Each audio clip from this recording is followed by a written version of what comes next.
আসসালামু আলাইকুম প্রিয় দর্শক, আমন্ত্রণ জানাচ্ছি ফেস টক বিডিতে। আজকে জনাব তারেক রহমানের একটা টপিক নিয়ে আলোচনা করব।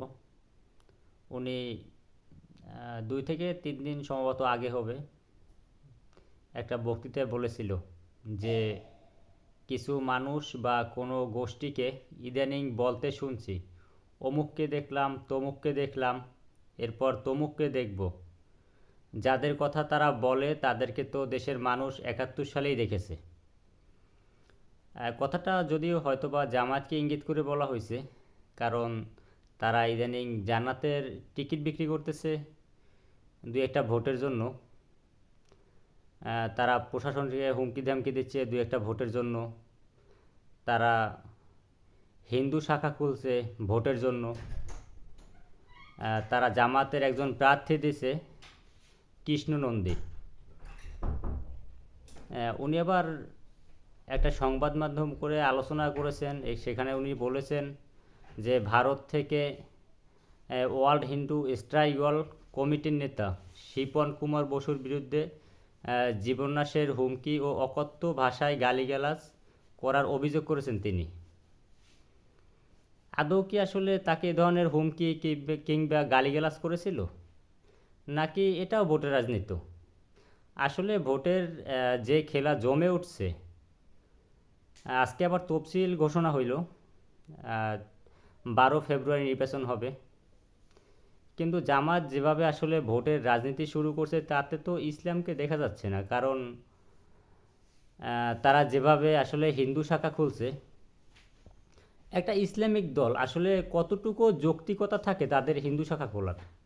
আমি কোনো ধর্মকে বা কোনো দলকে বা কোনো গোষ্ঠীকে হেয় প্রতিপন্ন করে কথা বলতেছি না, কিন্তু তারা আসলে যেহেতু জামায়াত ইসলামী, তারা পরিচয় দেয় জামায়াত ইসলামী ইসলামিক একটা দল। আমি আসলে সেটা মনে করি না, কারণ যে ব্যক্তিকে বা যে ধরনের শাখা তারা খুলছে তাতে তো আসলে ইসলাম নেই। ভারতের কথা বলে একটা সিম্প্যাথি আদায়ের ব্যবসা শুরু করছে। আসলে আদৌ কি ভারত তাকে জীবনাশের হুমকি দিয়েছিল? সে এবং ভারতে যারা জীবনাশের হুমকি দিয়েছিল, যে কথাটি বলা হয়েছে, তারা তো আসলে একই ধর্মের। তাহলে তাকে কেন জীবনাশের হুমকি দেওয়া হবে? এটা কিন্তু একটা গুরুত্বপূর্ণ প্রশ্ন এবং প্রশ্ন রয়ে যায়। জামাতকে অনুরোধ করব যে এই ধরনের বক্তৃতা বা এই ধরনের কার্যকলাপ থেকে যদি বিরত থাকেন, তবেই আসলে ইসলামিক দল হয়। কেউ কেউ আবার জান্নাতের টিকিট বিক্রি করছে, যেটা জনাব তারেক রহমান বলেছিল। আসলে জান্নাতের টিকিট তো একমাত্র মন আল্লাহ তাআলা দিতে পারে, এর বাহিরে তো আসলে কারো দেওয়ার কোনো সাধ্য নেই। আমি কতটুকু আসলে দুনিয়া থেকে নিয়ে যাচ্ছি এর উপর নির্ভর করে আসলে আমি জান্নাতের টিকিট পাবো কি পাবো না। সুতরাং 2-1টা ভোটের জন্য আসলে এ ধরনের কথাবার্তা না বলাই শ্রেয়। জনাব শিশির মনির বলেছিল, রোজা আর পূজা ধর্মের এপিঠ ওপিঠ। এটা আসলে যুক্তিসঙ্গত কোনো কথা না। তার মতো মানুষের কাছ থেকে এই ধরনের অন্যায্যমূলক কথাবার্তা, আচরণ, এগুলো আসলে কোনো যুক্তিসঙ্গতা বয়ে আনে কিনা আমার মনে হয় না। সুতরাং তাদের অনুরোধ করব যে এ ধরনের অযৌক্তিক কথাবার্তা বলে মানুষকে হয়রানি এবং বিভ্রান্তি না করাই উত্তম। আপনারা যে ভোটগুলো পাবেন আসলে তা আপনাদের জনপ্রিয়তা বেড়েছে। আপনাদের স্বাধীনতার 54 বছরে এসে যে পরিমাণে জনপ্রিয়তা বেড়েছে, এটা মনে হয় যে এর আগে কখনোই ছিল না।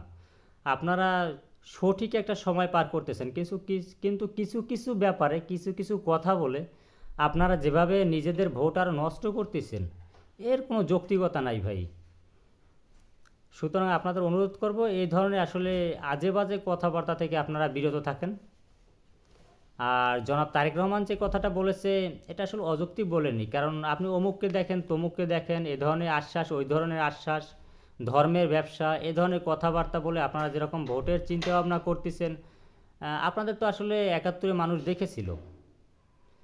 নতুন করে অবশ্য দেখার কিছু নেই।